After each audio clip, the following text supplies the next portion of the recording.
Ishte dhe është konflikt që nuk do të donte të mbaronte kurrë, sidomos për rëndësinë që i jep vetes, duke e menduar si një nga ata që, në mos çelsat e dhomës ku vendosej paqja, mbante në duar shullin e magazinës së propagandës. E mbani mend Ramën në udhëtimin e parë në Ukrainën e luftës, bashkë me Dritan Abazović, kryeministrin e Malit të Zi dhe ministren ton të kohës, fort të dashur në atë kohë, Elisa Spiropalin. Qershor 2022, dhe Rama shkoi në Kiev dhe gjithë atë udhëtim me plot rrezikje e shiti si majën e gjeopolitikës ndërkombëtare. Por vjen një ditë që miku Volodymyr vizitoi Beogradin dhe në sy të mikut, Aleksandr Vučićit, presidenti i Ukrainës tha se nuk e njeh dhe nuk do ta njoh Kosovën si shtet të pavarur.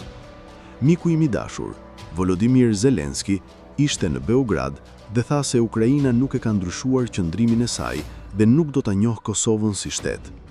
Brenda një ore, nacionalistët folklorik më të zhurmshëm në Tiranë dhe Prishtinë kishin nxjerr tashmë kalkulatorin gjeopolitik.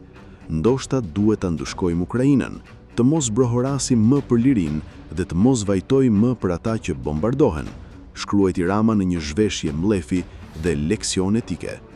Nuk është Shqipëria, por vetë ai që bën politikën e jashtme sipas interesit të momentit, pa busull orientuese që ka në sy interesin kombëtar, por në plan të parë mbetet vetëm ai personal i kryeministrit ton. Nuk është as pak hakmarrje apo mëkat që një cop vendi si Shqipëria, edhe në këtë situatë, të lobonte në Ukrainë që Kosova të njihet si shtet i pavarur.